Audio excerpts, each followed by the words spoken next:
রসুলের সময় এক ইহুদি খুব বিশ্রী ভাষায় গালি দিছে, খুব বিশ্রী ভাষায় রসুলকে। রসুল এতই রাগান্বিত হয়েছিলেন, বললেন ওই ইহুদির যে মাথা কেটে আমার কাছে আনতে পারবে, আঙ্গুল ফাঁকা ছিল, বললেন অদম্মা সাবিয়া ইন্না মাইয়া ফিল জান্নাহ, দুই আঙ্গুল এক জায়গায় করে বললেন যে ওর মাথা কেটে আনবে সে আর আমি এত কাছে আল্লাহর জান্নাতে থাকবো। সুবহানাল্লাহ। মুসলমান ভাইরা, এক সাহাবী দাঁড়া গেলেন, লাব্বাইক সাদাইক ইয়া রাসূলুল্লাহ। ঠিক আছে, রসুল এই ঘোষণাটা শোনা মাত্রই ইহুদির কান পর্যন্ত চলে গেছে। চিন্তা করলো যে মুহাম্মাদের ঘোষণা তার সাথীরা বাস্তবায়ন করবে, অতএব আমি এলাকা ছেড়ে অন্যত্র চলে যাই। গ্রাম থেকে চলে যাচ্ছে, সাহাবী বের হয়েছেন, রাস্তায় দেখা হয়ে গেল, কিন্তু সাহাবী চেনে না উনি, কিন্তু ইহুদি চলে যায়। সাহাবী তখন যাইতে যেতে অনেক রাস্তা অতিক্রম করার পরে দেখা গেল জোহরের নামাজের টাইম হয়ে গেছে। ওই মুহূর্তে তিনি চিন্তা করলেন, এখন যদি নামাজে দাঁড়াই, দুশ্মন তো আমার এলাকা ছেড়ে চলে যাবে, তাহলে তো রসুলের সাথে আমি জান্নাতে যেতে পারবো না, এখন কি করা যায়। চিন্তা করতে করতে করতে করতে এক পর্যায়ে আল্লাহ নামাজ যদি না পড়ি নাফরমানি হয়ে যাবে, তাহলে তো সর্বনাশ, এখন কি করা যায়। তিনি নামাজেই দাঁড়ালেন, আল্লাহু আকবার, রুকু দেয় আবার ফুসকি দিয়ে দেখে যে কোন দিকে যায়, সেজদা থেকে মাথা তুইলে সাহাবী আবার অন্যদিকে তাকায়। যদি এইভাবে নামাজ হয় না, কিন্তু এইভাবে করতেছিল, মানে রসুলের সাথে জান্নাতেও যেতে চায়, আল্লাহর হুকুমও ছাড়তে চায় না। এরপরে যখন ওই লোকটা, ইহুদি লোকটা দেখলো এই লোক মনে হয় আমার শত্রু নাও হতে পারে, রাস্তায় রওনা দিলেন ধীরে ধীরে অনুসন্ধানী দৃষ্টি নিয়ে। ইহুদি লোকটা ডাক দেয়, ও ভাই তুমি কই যাইবা? কয় তুমি কই যাইবা? সাহাবীকে বলেন কই যাবা? সাহাবী বললেন, বললেন না মুহাম্মাদের জ্বালায় গ্রাম ছেড়ে এই পর্যন্ত চলে এসেছি। ইহুদি কয়, আমি তো মুহাম্মাদের জ্বালায় চলে আসি, এখন আপনারা এখন দুইজনের জ্বালা কি একরকম? সাহাবীর জ্বালা তার মাথা কাটা, আর তার জ্বালা হলো নিজেকে বাঁচানো, ঠিক না? দুই জ্বালা তো একরকম না। এখন ইহুদি কয়, তাহলে আইসো একসাথে যাই, কাছে আসো। গেছে গেছে হাত দুইটা এরকম সম্প্রসারণ করছে, সাহাবী বুকের মধ্যে গেছে, এক হাত দিয়ে এরকম করে পেটের নিচে, তারপরে আর এক হাত দিয়ে পিছনে ধারালো তীক্ষ্ণ সেই অস্ত্রটা ছিল, আইনে আস্তে আস্তে পেটের কাছে দিয়ে এত জোরে ঠাসি মারছে, ফোরো ফোরো হয়ে গেছে, চিৎকার দিয়ে জমিনে পড়ে গেছে। মাথার চুল ছিল, বড় স্টল ফিগারে মানুষ ছিল, মাথার চুল ধরে তারপরে অস্ত্র দিয়ে কেটে আসরের নামাজের পরে আল্লাহর রসুলের পায়ের কাছে মাথা নিয়ে যখন নামায়া দিলেন, রসুল সাল্লাল্লাহু আলাইহি ওয়াসাল্লাম বললেন, তুমি নামাজ পড়তে কোন দিকে তাকাইছিলে?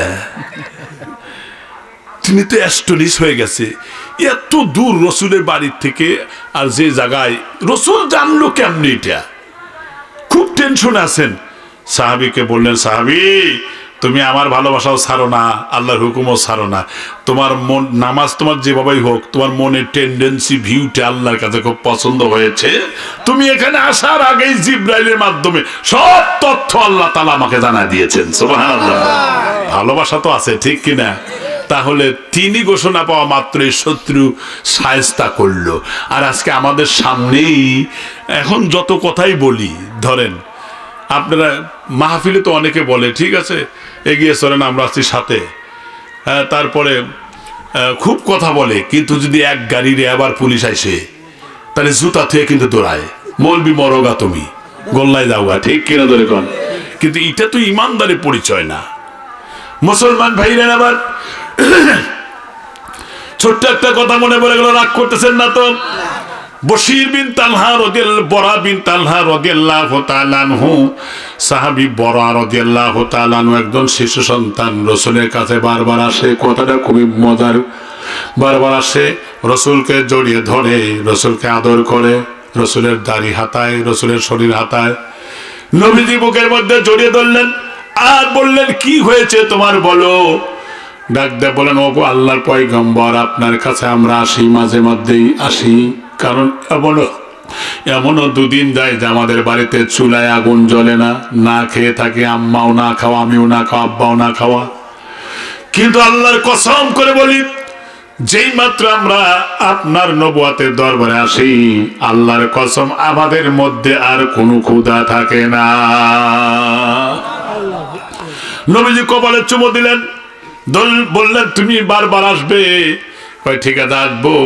একবার রাসূল সাল্লাল্লাহু আলাইহি ওয়াসাল্লাম যুদ্ধ জিহাদের ময়দান নিয়ে বড় ব্যস্ততার মধ্যে ছিলেন, কিন্তু এক সপ্তাহ ধরে সেই সন্তানের খবর নেওয়া তার ধারণাই নাই, খেয়ালে নাই।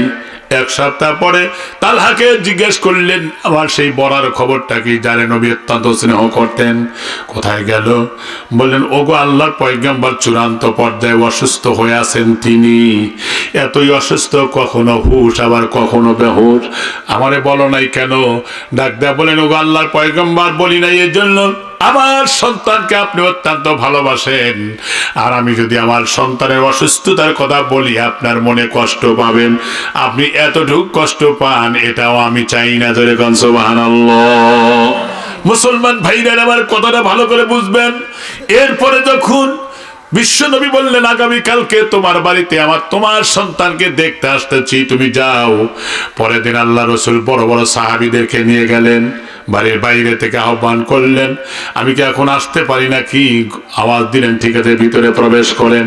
নবীজি ভিতরে প্রবেশ করে দেখলেন সেই বোরা রাদিয়াল্লাহু তাআলা আনহু, সেই ছোট্ট সন্তান, তার শরীরের উপরে সাদা কাপড়। বললেন, এখনো কি জীবিত আছে? কয় আছে, কিন্তু হুশ নাই, দুদিন ধরে হুশ নাই। নবীজি সেই কাপড়টা সরালেন, মাথা থেকে পা পর্যন্ত আপাদ মস্তক আল্লাহ রসুলের হাতটা স্পর্শ করে দিলেন, আর বললেন, তোমার সন্তান যদি মারা যায় তাহলে আমাকে সংবাদ দিও, আমি নিজে গোসল দেওয়াবো, নিজে জানাজার ইমামতি করব, নিজেই কবরের মধ্যে এই জান্নাতের চড়াই পাখিকে আমি নামিয়ে দিব। মুসলমান ভাইরা আমার, নবীজি বললেন, আমি চলে গেলাম। এরপরে প্রায় একদিন পার হওয়ার পরে এই সন্তান ধীরে ধীরে ধীরে ধীরে তার সম্বিত ফিরে পেল, জ্ঞান ফিরে পেল। ঘরের মধ্যে তখন কেউ ছিল না। ডাক দেয়া বলেন, ও মা, কেউ আছো? লোক মা বাইরে থেকে আওয়াজ পেলেন, আমার সন্তান সুস্থ হয়েছে। ভিতরে প্রবেশ করলেন, এরপরে ঢুকেই বললেন, বাবা তুমি সুস্থ হয়েছো?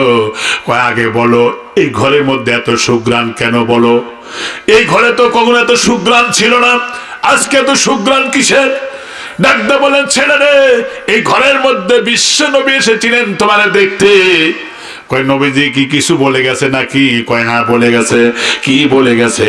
নবীজি বলে গেছে, তুমি যদি মারা যাও তাহলে আমরা যেন নবীকে সংবাদ দেই, তিনি নিজে জানাজা পড়াবেন, গোসল করাবেন, কবরে নামাবেন, দোয়া করবেন। ছেলেটা ডাকতে বললেন, আমার রসুল যদি এ কথা বলে গিয়ে থাকেন আমি হয়তো বাঁচবই না, তবে আমার জীবনের শেষ মুহূর্তের ওসিয়ত হলো, আমার যদি দিনের বেলায় মৃত্যু হয় তাহলে নবীকে সংবাদ দিও, আর রাত্রের বেলায় যদি মৃত্যু হয় নবীকে সংবাদ দিও না। এই কথা বলল। সত্যি সত্যি দুদিনের মধ্যে তিনি দুনিয়াকে বিদায় হয়ে গেলেন।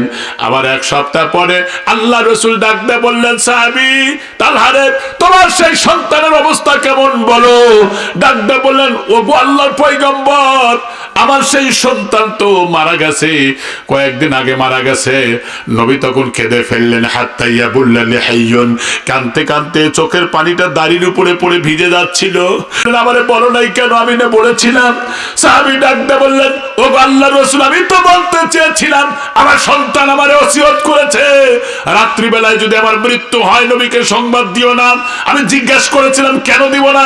আমার ছেলেটা ডাকতে বলল, বাবা বর্তমান সময়টা ভালো না, আবু জেহেল, আবু লাহাব, মুগিরা ওরা নবীকে হত্যা করার জন্য সব সময়ের জন্য ষড়যন্ত্র করতেছে। রাতের অন্ধকারে পাহাড়িয়া আঁকা বাঁকা রাস্তা অতিক্রম করে যদি মদিনার রাস্তা অতিক্রম করে আমার জানাজায় আসতে থাকে, আর যদি কাফেরদের হাতে যদি আক্রান্ত হয়, আর হাসরের ময়দানে আমার চাইতে লজ্জিত আর কেউ হবে না। ছোট্ট বাচ্চার মধ্যে রাসূলের কি ভালোবাসা ছিল, এটা ঈমানের দাবি ছিল। সাহাবায়ে কেরাম জীবন দিয়ে ভালোবেসেছে। আর আজকে আমরা রসুলকে গালি দেয়, রসুলের আদর্শ প্রতিষ্ঠা করার জন্য যারা আন্দোলনে ময়দানে থাকে তারা বাধাগ্রস্ত করে। আবার কোরআনে মাহফিল বন্ধ করার ষড়যন্ত্র হয়। কোরআনের মাহফিল বন্ধ করেছিল আবু জেহেলেরা, ঠিক কিনা? আর এখন যদি কেউ বন্ধ করে দেয়, এরাই হলো আবু জেহেলের চেলাফেরা, এরাই হলো আবু জেহেলের প্রেতাত্মারা। তারা কোরআনের মাহফিল বন্ধ করতে পারে। আবু জেহেলের রক্ত তাদের দেহের মধ্যে প্রবাহিত আছে, তারা কোরআনের মাহফিল বন্ধ করতে পারে। কথা ঠিক কিনা? দেহ ব্যবসা করে যখন আসতেছিল দেখলো যে একটা নিকৃষ্ট প্রাণী, এটা হলো কুকুর, যেটাকে আমরা বলি, একটা কূপের দিকে বারবার উকি ঝুঁকি মারছে, ওয়াইয়াল হাস, জিহ্বাটা বের করে হাঁপাচ্ছিল। ওনার ধারণা হইল নিশ্চয়ই এই কুকুরের পানির তীব্র পিপাসা লেগেছে, তাই তিনি এই প্রাণীর প্রতি দয়া হওয়ার কারণে তার ওড়নাটার সাথে একটা মোজা বাঁধলেন। সেই মোজাটা হলো চামড়ার মোজা, বেঁধে নিচে নামিয়ে দিয়ে পানি তুলে কুকুরের জিহ্বার উপরে আস্তে আস্তে পানি ছেড়ে দিয়ে পান করানোর কারণে রসুল বলেন এই মেয়েটাকে আল্লাহ তাআলা তার জীবনের তামাম গুনাহ মাফ করে জান্নাতের ফায়সালা করেছেন। কারণ যদিও সে খারাপ কাজ করতো, ইমানের তার কোনো ঘাটতি ছিল না। আর একটা মেয়ের জীবনে আপনারা দেখবেন যে সারা জীবন মানুষের সেবা করেছে, ইয়াতিম, শিশু, অসহায়, দুস্থ মানবতার সেবা করেছে। এই মানুষটা জীবন বড় ভালো কাজ করতে গিয়ে বিয়ে শাদীও করে নাই। এই মেয়েটা বিয়ে করলে মানুষের সেবা বিঘ্নিত হবে, সময় কম পাওয়া যাবে, তাই বিয়ে শাদীও করে নাই। এই মেয়েটার নাম হলো মাদার তেরেসা। যারা শিক্ষিত মানুষ তারা চিনবে হয়তো। মাদার তেরেসা নাম শুনেই বুঝতেছেন যে এই জান্নাত পাবে কি পাবে না। তার মানে সম্ভাবনা নাই। কেন? এক নম্বর জিনিস তার মধ্যে নাই, যত ভালো কাজই করুক তার কোনো ভ্যালুয়েশন হবে না। কথা বুঝতেছেন আমার? না, আপনারা পাবনার মানুষ, আমি বেলকুচি সিরাজগঞ্জের মানুষ, এই তো পার্থক্য। আমরা তো বৃহত্তর পাবনারই ছিলাম, এই জন্য আপনাদের সাথে আমার মিল থাকাটাই স্বাভাবিক। সম্মানিত ভাইরা, তাহলে ঈমান এনেছেন আপনারা। ঈমান যে আপনারা এনেছেন, ঈমানের একটা চিহ্ন আছে। চিহ্নটা হচ্ছে ইন্নামাল মুমিনুনা আল্লাযীনা ইযা যুকিরাল্লাহু ওয়াজিলাত কুলুবুহুম। ঈমানের চিহ্ন হচ্ছে এই যে মুমিন তো তারাই যাদের সামনে আল্লাহ পাকের কালাম কোরআন নিয়ে আলোচনা করলে তাদের অন্তরাত্মা কেঁপে ওঠে। সুবহানাল্লাহ পড়েন। অনেক সময় ভালো কথা শুনলে, পরকালে শুনলে, কবরের কথা শুনলে মানুষের ভয়ে একটু আত্মা কেঁপে ওঠে না?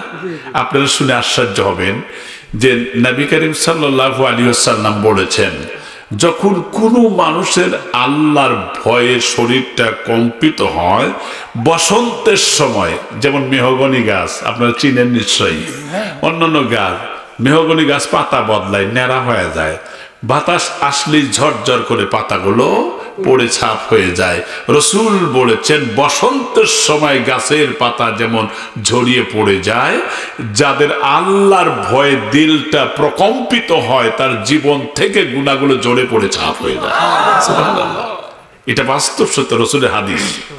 সম্মানিত ভাইরা, এই জন্য ঈমানদার এটা চিহ্ন। এখন ঈমানদার যদি হন, বন্ধু হবে কে? আল্লাহ রাব্বুল আলামিন বলেন, আল্লাহু ওয়ালিয়ুল্লাযীনা আমানু ইখরিজুহুম মিনায-যুলুমাতি ইলান নূর। আল্লাহু আকবার। আমার মুসলমান ভাইরা, আল্লাহ পাক ডাক দেয়া বলেন, বান্দারে, ঈমানদার যারা হবে তাদের প্রিয় পরম বন্ধু হলো আমি আল্লাহ। একটা মানুষ যদি প্রিয় বন্ধু হয় তাহলে সবচাইতে হিতাকাঙ্ক্ষী বন্ধু হলে তারে সব দিক দিয়ে সহযোগিতা করে, উপকার করে। আল্লাহ পাক কি উপকার করলেন দেখেন, ইখরিজুহুম মিনায-যুলুমাতি ইলান নূর। আবার আল্লাহ তাআলা ওই বন্ধুকে সমস্ত অন্ধকার থেকে আলোর সন্ধান দেন, তার মানে হেদায়েতের বাতি দিয়ে আল্লাহ রাব্বুল আলামিন তাকে জান্নাতের রাস্তায় পথ খুলে দেয়। সুবহানাল্লাহ পড়েন। ঈমানদারদের প্রিয় বন্ধু হচ্ছে স্বয়ং কে? আল্লাহ পাক। আসেন, ঈমানদার যারা হবে তারা কিন্তু হবে সংগ্রামী, তারা ভীত সন্ত্রস্ত হবে না। ঈমানের একটা কোয়ালিটি হলো সংগ্রামী হওয়া, দ্বীন কায়েমের জন্য, কোরআনের হুকুমত কায়েমের জন্য নিজের জীবন বাজি রেখে ময়দানে ঝাঁপিয়ে পড়বে। এটা হচ্ছে একজন ঈমানদারের কাজ। আল্লাহ পাক কোরআনুল কারীমের মধ্যে বলে দিলেন, আল্লাযীনা আমানু ইউকাতিলুনা ফি সাবিলিল্লাহ।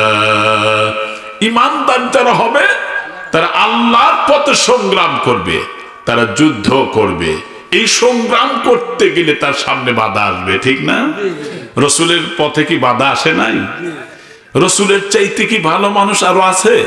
অসম্ভব।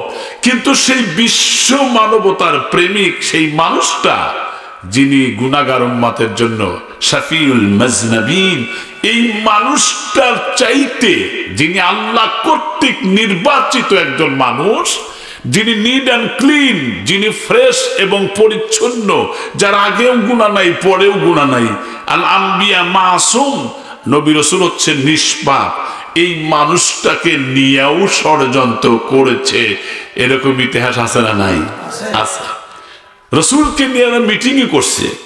মিটিং করার এজেন্ডা কি ছিল? এজেন্ডা হলো মুহাম্মদকে নিয়ে কি করা যায়।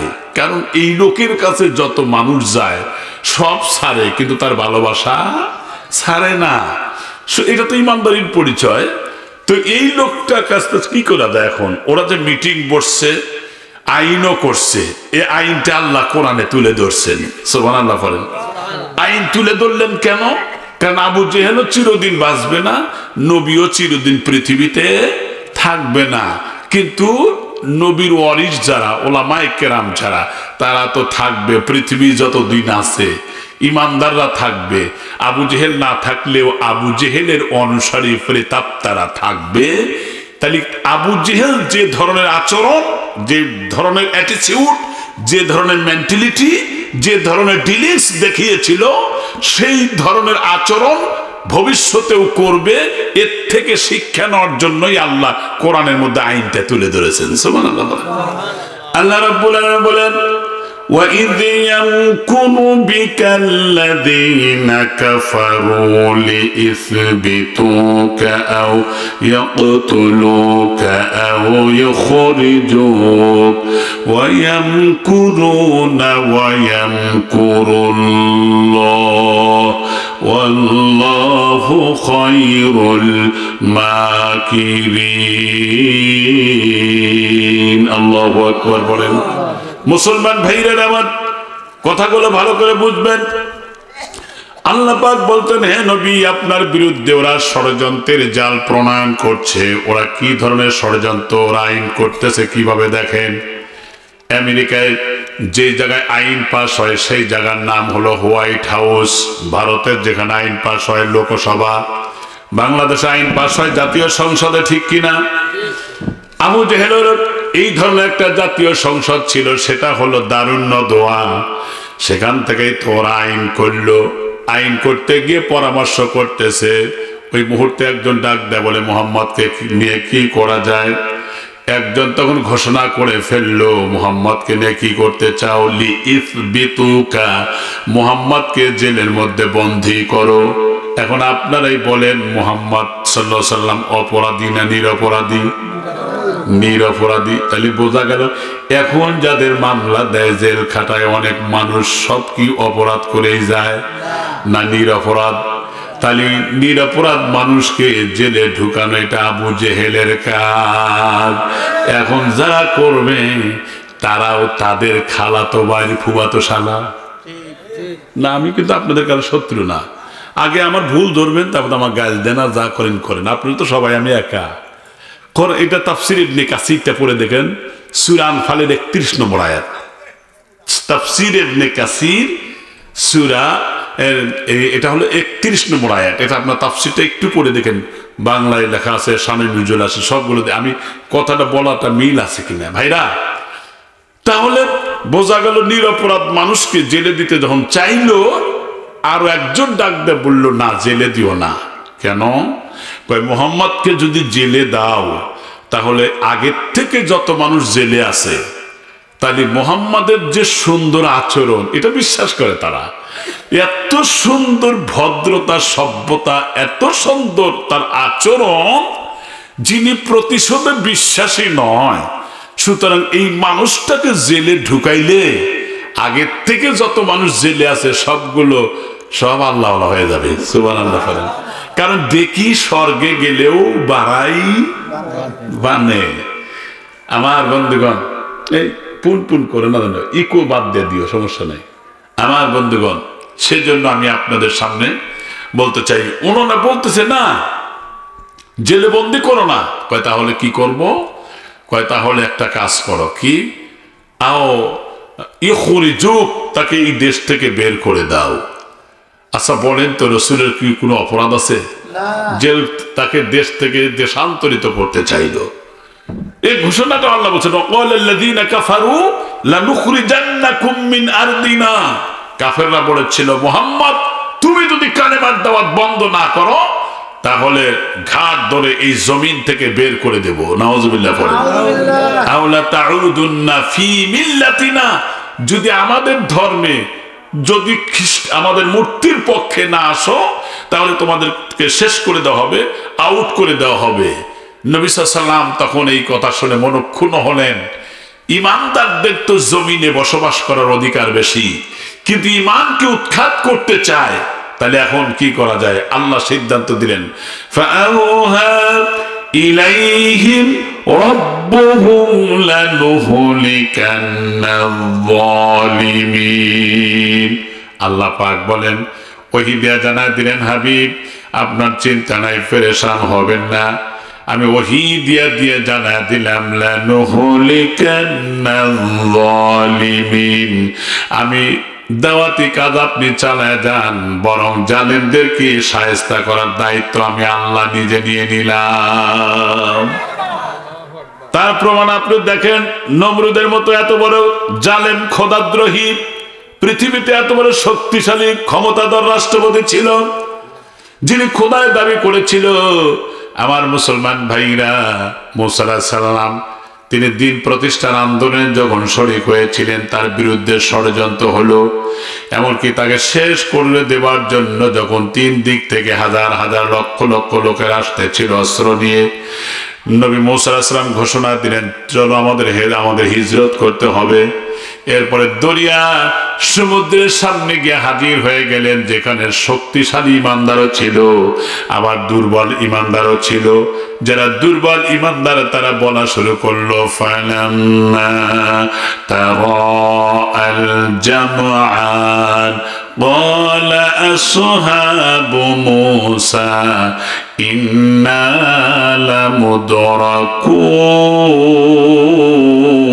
লামুদরাকুন।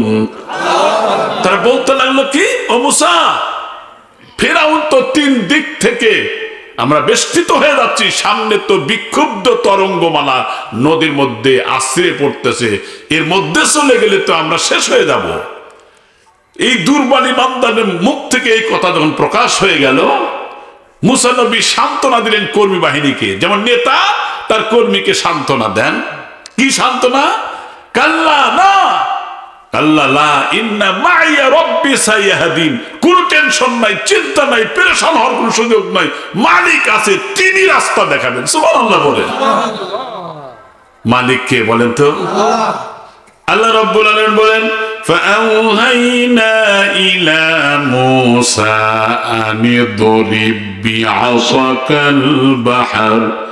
ওগো মূসা, আপনার হাতের লাঠিটা সমুদ্রের উপরে আঘাত করেন।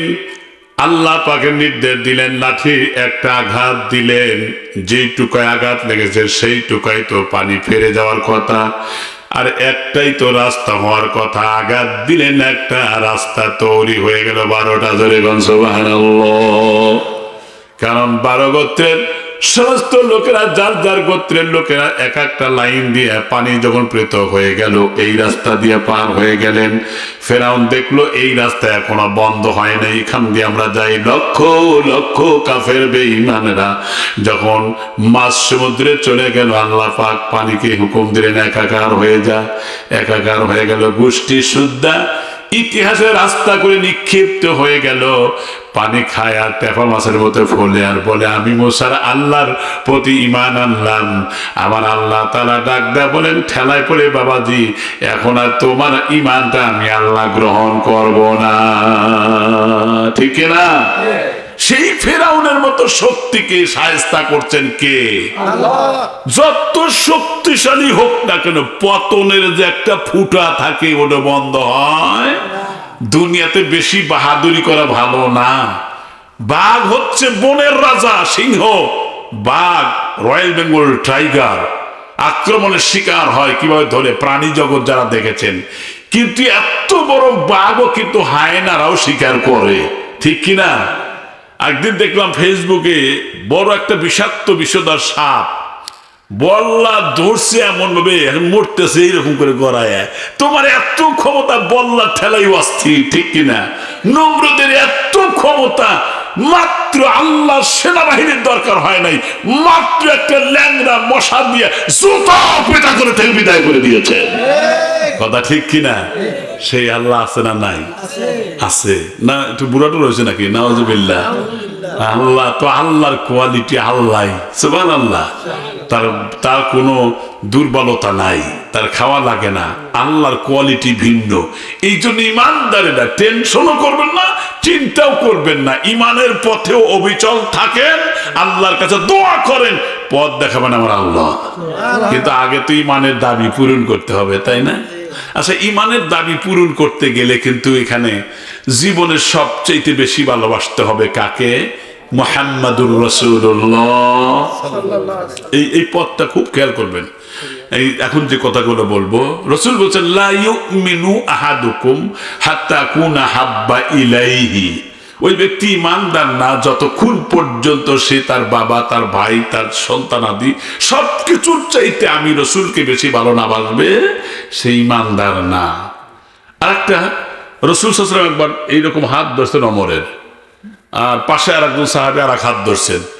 একটা বাজার এলাকা যেখানে জনমানব এরিয়া অতিক্রম করতেছিলেন। অতিক্রম করার সময় রাসূল বললেন, ওমর তুমি আমারে কতটুকু ভালোবাসো? ওমর ডাকতে বললেন, ইয়া রাসূলুল্লাহ, আমি আপনাকে ভালোবাসি আমার বাবার চাইতে, আমার ছেলে মেয়ের চাইতে, স্ত্রী পুত্রের চাইতে, সবকিছুর চাইতে বেশি ভালোবাসি, কিন্তু আমার জীবনের চাইতে বেশি ভালোবাসি না। রাসূল হাত ছেড়ে দিলেন। না না না, তুমি এখনো পূর্ণাঙ্গতা পাও নাই। বললেন একটু টাইম দেন। কয় ঠিক আছে। কিছুক্ষণ পর ওমর ডাকদার বললেন, ইয়া রাসূলুল্লাহ, এবার আমি আমার জীবনের চাইতেও বেশি ভালোবাসি, একটু পরীক্ষা করে দেখতে পারেন। এরপরে যখন নবীজি দেখলেন ওমরের একজন আপনজন লোক কাল দিয়ে চলে যায়, নবীজি বললেন, তাহলে তোমার ওই লোকটাকে মাথা কেটে আমার কাছে নিয়ে আসো। বলা মাত্রই হযরত ওমর তখন তরবারি খাপ মুক্ত করে এরপরে সেদিকে আগাচ্ছিল। আল্লাহ রাসূল বললেন, উসকুত ইজলিস ওমর, থেমে যাও, এখানে বসো। তিনি আবার বসে পড়লেন আর বললেন, তুমি পরীক্ষায় উত্তীর্ণ হয়েছো, ঠিকই তুমি আমারে ভালোবাসো। জীবনের সবকিছুর চাইতে বেশি ভালোবাসতে হবে আল্লাহ রাসূলকে। এটা তো হাদিস শোনা দিলাম, এই ব্যাপারে কোরআনে কি আছে একটু দেখেন তো ভালো করে। কোরআনে আপনি ওই এলিমের চশমা দিয়ে ভালো করে দেখেন আল্লাহ এই ব্যাপারে কি বলেছেন। কোরআনুল কারীমের সূরা তাওবার 24 নম্বর আয়াতে আল্লাহ পাক বলে দিলেন, কুল ইন কানা আবাউকুম ওয়া আবনাউকুম ওয়া ইখওয়ানুকুম ওয়া আসওয়াজুকুম ওয়া আশিরাতুকুম ওয়া আমওয়ালুন ইqtaraftumuha ওয়া তিজারাতুন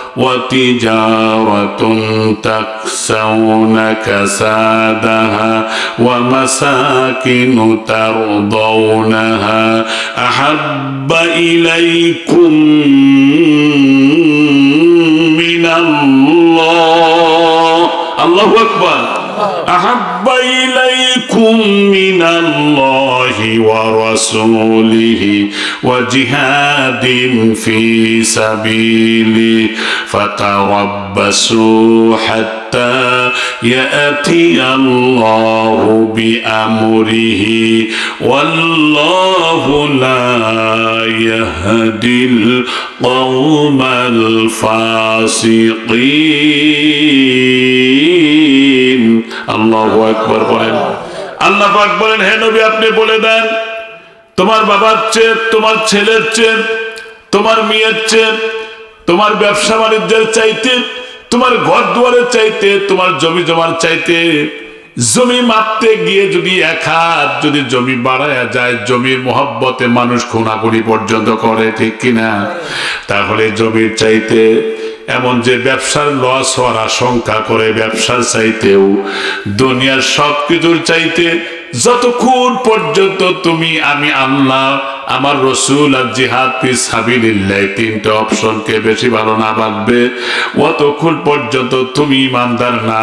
ফাতারাব্বাসু, অপেক্ষা করো, হাত্তা ইয়াতি আল্লাহু বিআমরিহি, আল্লাহর আযাব আসার অপেক্ষা করো।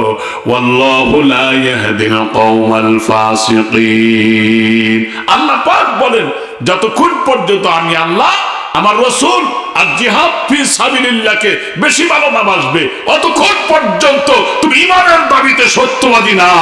ঠিক কি না? শোনেন, এখানে কথা কওয়া দেব না, এটা কোরআনে মাহফিল, আদবের খেলাফ, একজনও কথা বলবেন না। কোরআনের মাহফিল আলোচনা যেখানে হয় কোনো কথা চলবে না, ঠিক না? আপনারা শুধু আমাকে বলে দিন হুজুর আপনি মোনাজাত করে দেন, বাস ওকে। আমি কারোর ধৈর্য ছুটি কথায় ওয়াজ করার বক্তাই আমি না। আমি একটা বিষয় ধরছি, এই বিষয় নিয়ে ঘন্টাখানে কথা বলবো, আছেন তো ইনশাআল্লাহ? সম্মানিত ভাইরা, তাহলে এই আয়াত থেকেও বোঝা গেল জীবনের সবচেয়ে বেশি ভালোবাসতে হবে আল্লাহকে, ঠিক না? আচ্ছা, আল্লাহ রসুলকে এটা পাইলেন, জিহাদ ফি সাবিলিল্লাহকে, কিন্তু জিহাদের কথা শুনলে কিছু মানুষ আছে দেখবেন তারা মনে করে যে এরা জঙ্গিবাদ, ঠিক না? জিহাদের কথা বলে জঙ্গিবাদ, জিহাদকে অস্বীকার করে, অথচ কোরআনের 1/3 জুড়েই জিহাদের কথা আছে। রসুল তো জিহাদ করেছেন, করেন নাই? সেনাপতির দায়িত্ব পালন করেছেন। শুধু কি তাই, হাদিস শরীফে আসছে জিবরাইল ফেরেশতা যখন রসুলকে এসে বললেন ওগো আল্লাহর পয়গম্বর, তার কিছুদিন আগেই যুদ্ধ করে এসছেন, অনেক সাহাবী আহত, যার এখনো গা শুকায় নাই, বলতেছেন আবু জেহেলরা এই সুযোগে আবার ঐক্যবদ্ধ হয়েছে আপনাদেরকে শেষ করে দেওয়ার জন্য, এখন কি করবেন? রসুল বললেন আমি তো একা সিদ্ধান্ত নিতে পারি না, একটু মাশওয়ারা করে নেই। আমার চাটা কিছু দিয়ে না, কাউরে না। আমার মুসলমান ভাইরা, আমার বাবাদেরা খুব ভালো করে লক্ষ্য করেন, কি যে একটা তালে পইলাম না, এ যে কত বড় অপরাধ তা তো জানেন না। যেহেতু কোরআন হাদিসের ওয়াজ হইতেছে, এটা তো এখানে আদবের খেলাফ করাই যাবে না। একজনে যদি প্রকৃত দরকার হয় চুপ করে উঠে যাবেন এসারা দিয়ে, বাস এনাফ। দেখেন কথা হারাই ফেলছি, কি বলতেছিলাম বলেন তো দেখি? হ্যাঁ, কি বলতেছিলাম?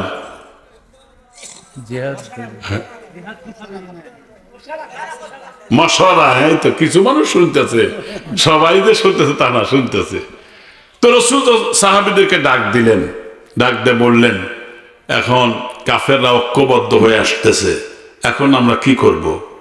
এক সাহাবী যার বয়স হলো 80 বছরের কম না, নাম হলো মিকদাদ রাদিয়াল্লাহু তাআলা আনহু, তিনি কি বললেন? ইনতাদাবনা ইয়া রাসূলুল্লাহ হাইসুমা কামা তাশা, আই হাইসুমা মা মারাল্লাহ।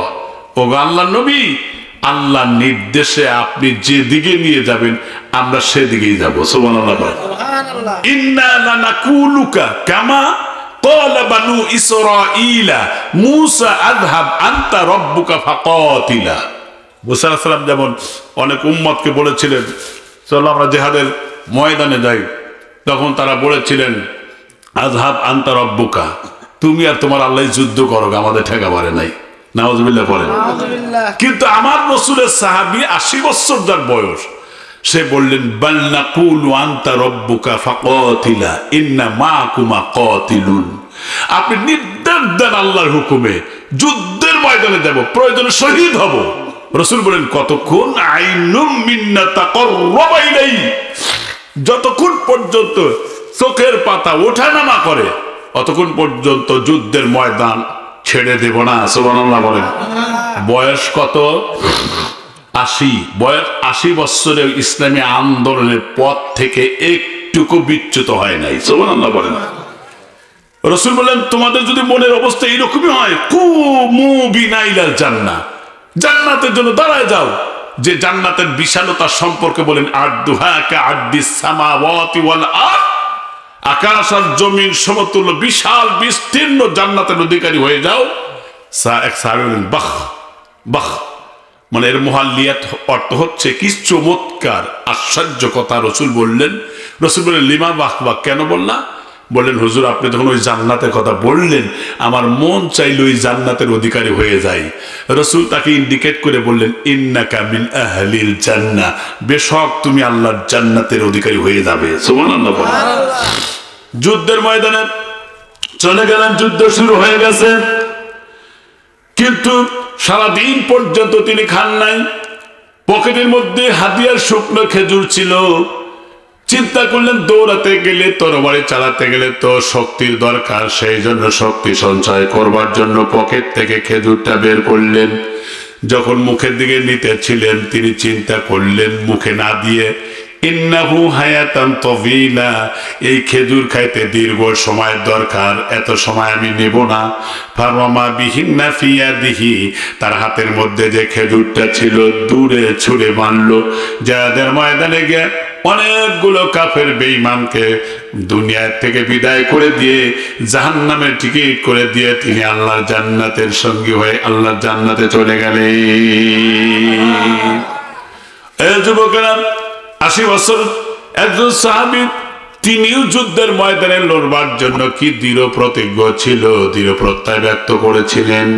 আর আজকে আমাদের এমন কি হলো, সামান্য একটু বোম ফটকা ফুটলেই ভয়ে অস্থির হয়ে যায়, একটু হামলা মামলা দিলেই মানুষ অস্থিরতায় বিষণ্ণতায় ভুগতে থাকে।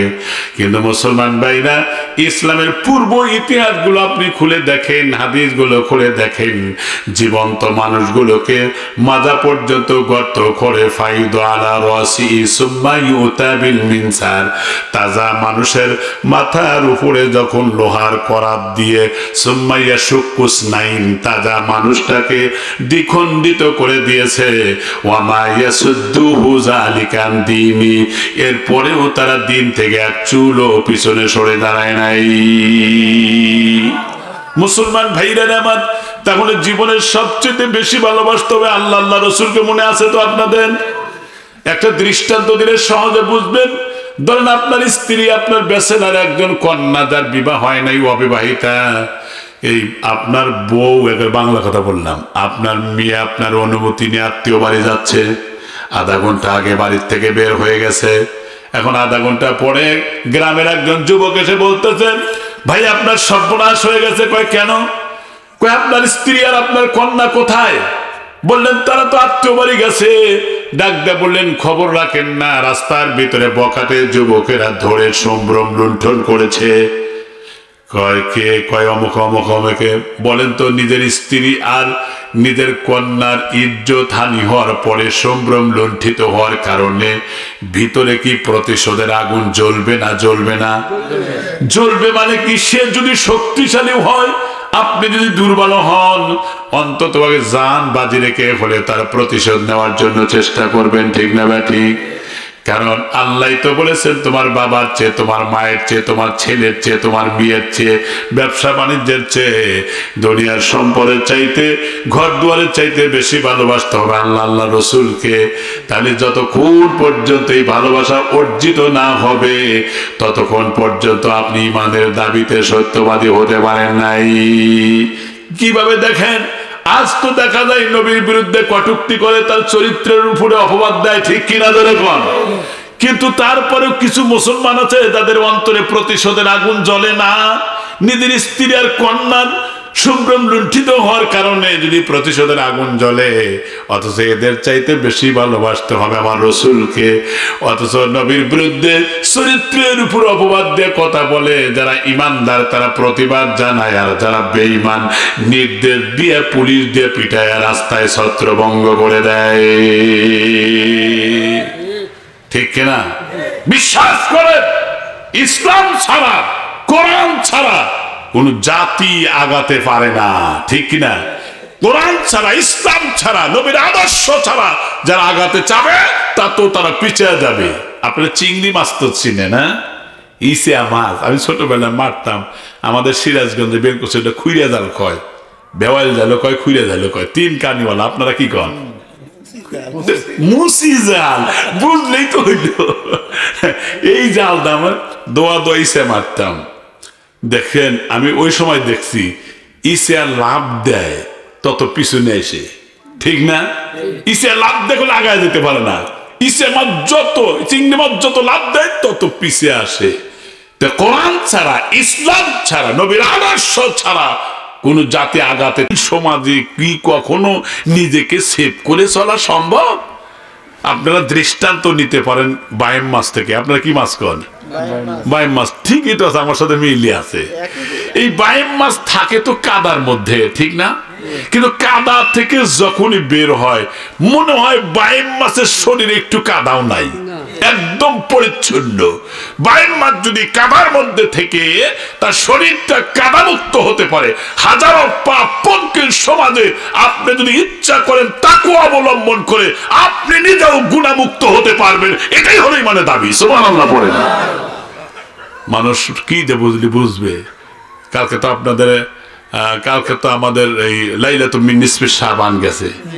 আপনাদের এখানে কিভাবে হয় আমি জানি না।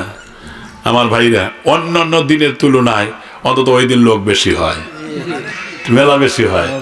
আমি তো দেখি আল্লাহ, যদি ইমাম সাহেব যদি তার মুয়াজ্জিনের জায়গাও দাঁড়ানোর জায়গাও থই না, যারা একক তো নামাজে আসে না, পাঞ্জাবি পায়জামা পইরে নবজাদা রাসূলুল্লাহ খান সাইজে সামনে কাতারে মুয়াজ্জিনের জায়গা পর্যন্ত দখল করে নাই, ইমামের দখল করতে পারে না, ওটা রিজার্ভ জায়গা, ঠিক কিনা?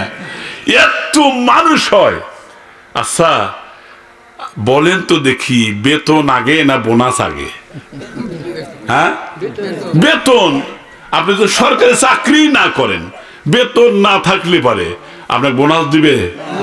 বোনাস দিবে না। আচ্ছা, আমার ছোটবেলা আমি একবার মাছ কিনতে গেছি বাজারে, আমাদের সিরাজ বেলকুচিতে ওটা খালই কয়। আপনারা কি কন?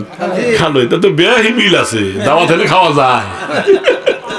এই খালইতে মাছ কিনতে গেছি, তখন আগে একটা ব্যবস্থা ছিল, মানুষ বাগা যাই দিত, নেন বাগা সাইরে দিবনি, ফাও দিত, ঠিক না? ফাও দিছে, একবার কলম হয় নাই, আবার দিছে, হয় নাই, 3 বার দেওয়ার পর দেখছি যে প্রথমে যে বাঘ ছিল এখন দেখি সমান সমানই হয়েছে। তাহলে তো ভালোই। আমি আমার আম্মাকে যা কইছি, মা এই যে আমি মাদ্রাসার ছাত্র দেখে মনে হয় যে ফাও দিয়ে বাঘের চাইতে মানে কম দেয় নাই। কয়ে গেদারে, কালকে বাঘ না কিনা ফাও চাই দেখি তো দেয় নাই। বাঘ কিনবি না, দেখি ফাও চাই দেখি দেয় কিনা। তাছাড়া লাইলাতুল মিন নিসফিশ শাবান যারা চাকরি করে, তার মানে যারা ফরজ নামাজ আল্লাহর হুকুম পালন করে, 5 ওয়াক্ত জুমা সহ, ঠিক না? তাদের জন্য এটা বোনাস, এটা তাদের জন্য বোনাস। ফজরের নামাজ ফরজ, দুনিয়া এবং দুনিয়ার মধ্যে যা কিছু আছে তার চাইতেও দামি হলো ফজরের নামাজ। অথচ ফজরের নামাজের খবর নাই, এশার নামাজের জায়গায় পাওয়া যায় না। ক্যালেন্ডার ভিত্তিক নামাজ, মনে করে এটা মানে ভাগ্যের রজনী।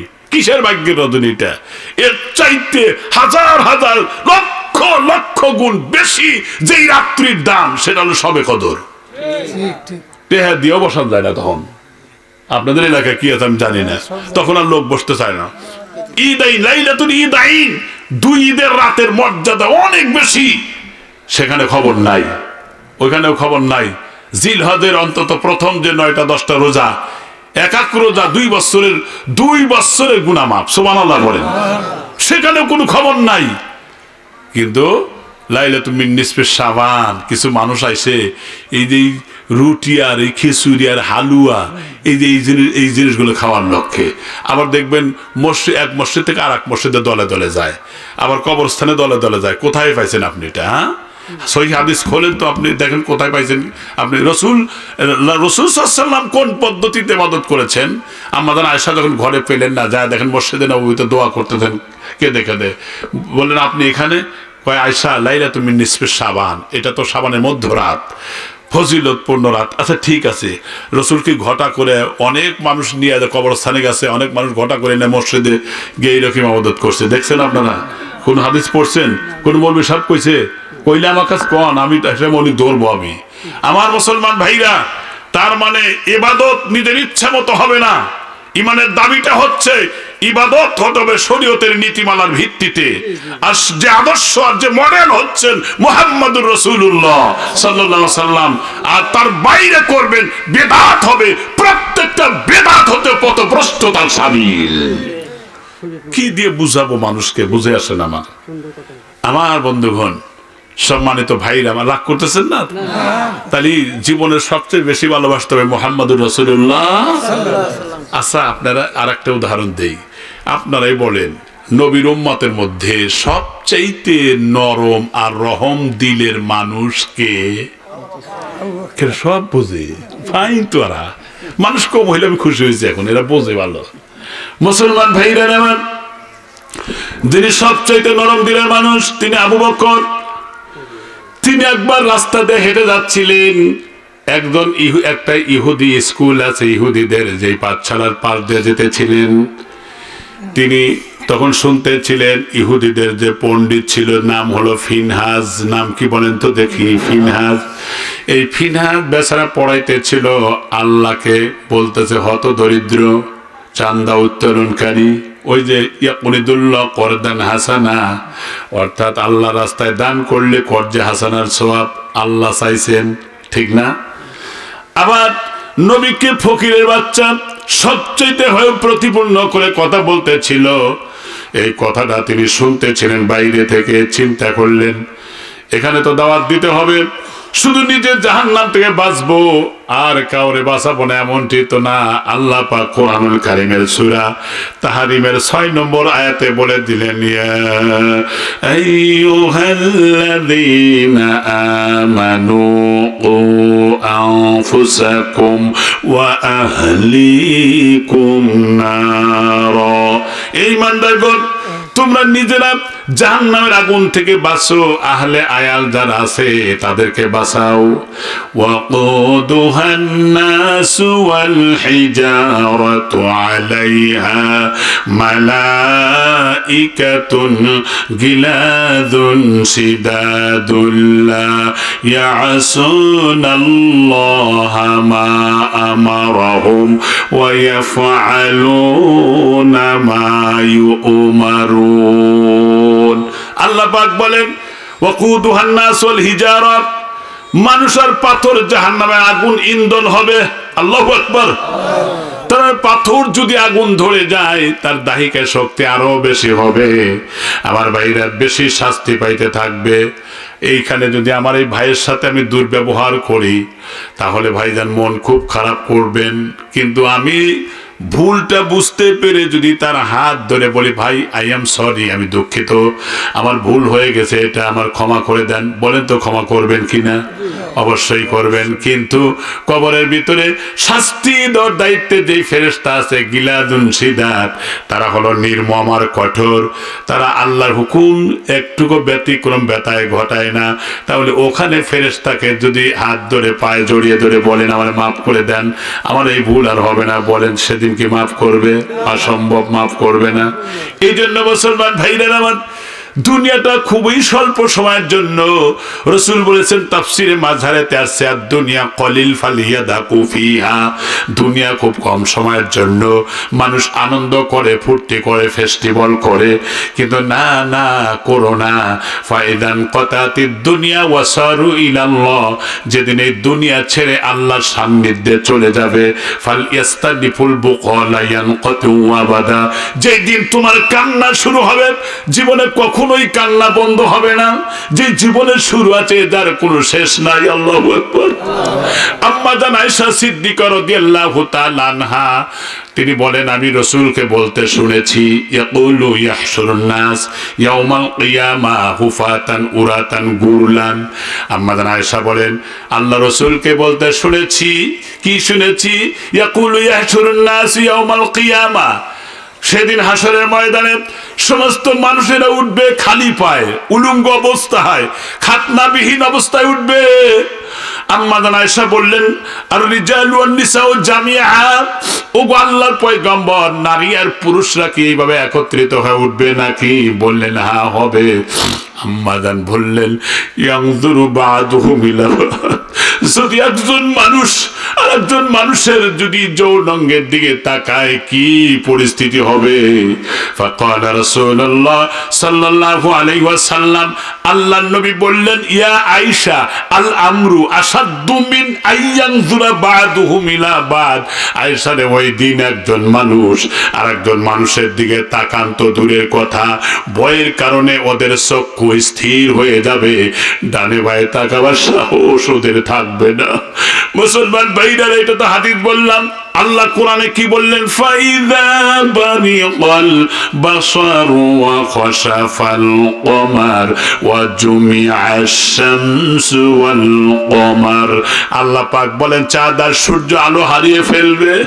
এ মুসলমান ভাইরা রে, চাঁদ আর সূর্য আলো হারিয়ে ফেলবে, নিষ্প্রভ হবে, চক্ষুটা স্থির হয়ে যাবে, মানুষ মাতালের মতো উদ্ভ্রান্তের মতো ছুটাছুটি করবে। ওয়া তারান্নাসা সুকারা, ও নবী আপনি সেদিন দেখবেন লোকেরা পাগলের মতো মাতালের মতো ছুটাছুটি করবে। ওয়ামা হুম বিসুকারা, আসলে তারা পাগল না, ওয়ালাকিন্না আযাবাল্লাহি শাদীদ। ওই দিন কঠিন জাহান্নামের শাস্তির ভয়ে ওরা এইভাবে মাতালের মতো করতে থাকবে।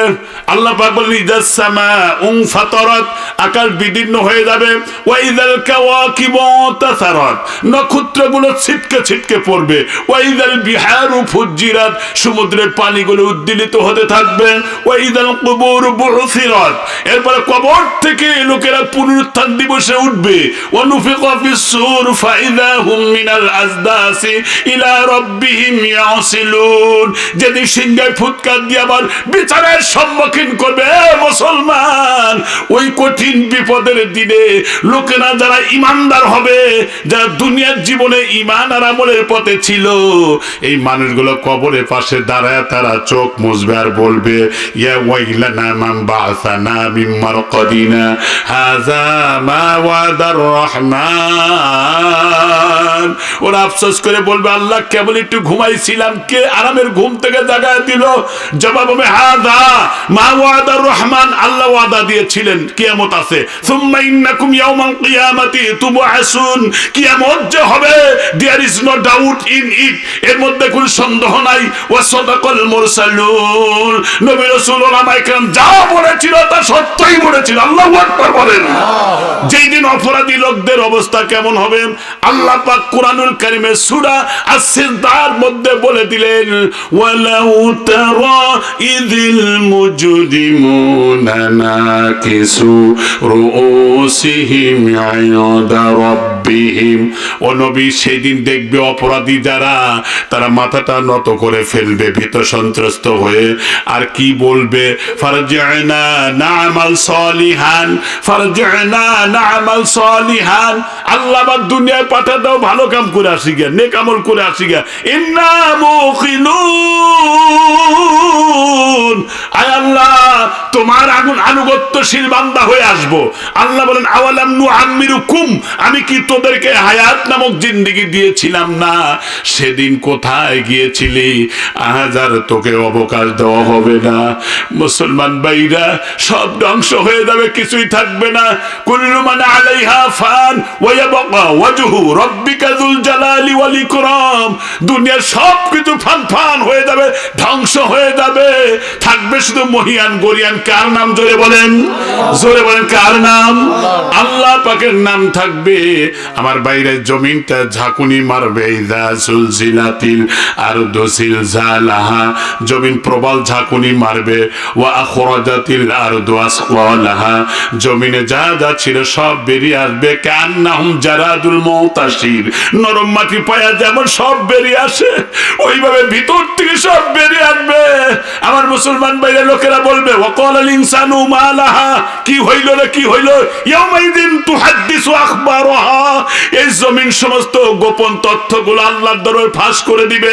ওয়া নুখরিজু লাহু ইয়াউমাল কিয়ামা, আল্লাহ পাক বলেন তোমাদেরকে এমন ভাবে বের করবে সেই দিন, গলার সাথে আমলনামা কিতাব ঝুলায় দিয়া আল্লাহ বলবেন, ইকরা কিতাবাকা কাফা বিনাফসিকাল ইয়াউমা আলাইকা হাসিবা, আজকে তোমার নেক আমল, আজকে দুনিয়ায় যা যা করেছো, আজকে তুমি হিসাব দিয়ে যাও, তুমি নিজেই হিসাব দেওয়ার জন্য জন্য যথেষ্ট। ওয়াহুমিলাতিল আরদু ওয়াল জিবালু ফাদুক্কাতান দাক্কা ওয়াহিদা, একটার সাথে একটা ধাক্কা লাগবে, পাহাড়গুলো উৎক্ষিপ্ত হতে থাকবে। আমার মুসলমান ভাইরা, লোকেরা বলবে কোথায় পালাবো? কাল্লা লা ওয়াজারা ইলা ইয়াউমাইযিনিল মুস্তাকার, পালাবার কোনো জায়গা থাকবে না। আল্লাহু আকবার বলেন। ধরা খেতেই হবে। দুনিয়া কয় দিনের? নামাজ ভালো লাগে না, ইবাদত ভালো লাগে না, আলেম ওলামাকে ভালো লাগে না। এক শ্রেণীর মানুষ আলেমদের দেখলেই টিটকারি করে, আছে না নাই? এক শ্রেণীর মানুষ আলেমদের দেখলে আলেমের উপরে আঙ্গুল তুলে কথা বলে। সর্বনাশ করেন নাই। ইহিয়ানাতুল উলামায়ে কুফরুন, আলেমদেরকে অপবাদ দেওয়া, গালি দেওয়া কুফরি। কোথায়?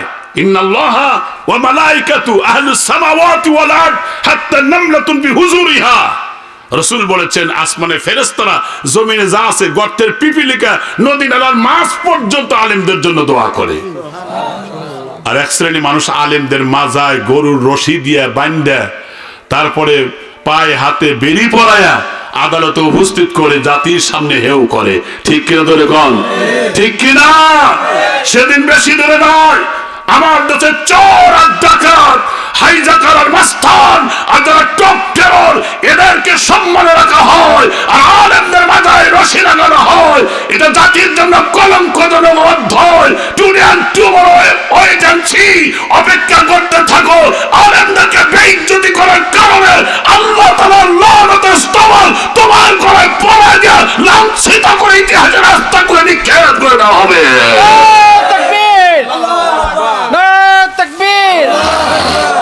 আল্লাহ আছে না নাই? আছে। সম্মানিত ভাইরা, কলিজা ফেটে যায় কথা বলতে, কলিজা ফেটে যায়, কষ্ট হয় মনের মধ্যে। আলেমরা হলো জাতির শ্রেষ্ঠ সন্তান। ঠিক কিনা দেখুন? আলেমরা আছে, মসজিদে বয়ান হয়, আলেমরা আছে, ওয়াজ মাহফিল হয়, সেমিনার হয়, সিম্পোজিয়াম হয়। মানুষ যতটুকু সভ্যতায় শিষ্টাচারের তামুদ্দুনের মধ্যে আছে, ওলামায়ে কেরাম আছে বলেই আছে দিনদারিত্ব। ঠিক কিনা? যত শুনবে তত মানুষের ইমানের তেল হবে, এটা তাদের জন্য যোগান হবে। বড় দুঃখের সাথে কলজার থেকে আছে কথাটা বললাম। সম্মানিত ভাইরা, আপনার দুঃখ করে না, আমি আপনাদের শত্রু না। আবু বকরের মতো মানুষ, তিনি ওই যে বলতেছিলেন, মনে আছে তো, তিনি শুনতেছিলেন, শোনার পরে কেন আমি দাওয়াত দিব, ভিতরে যাই।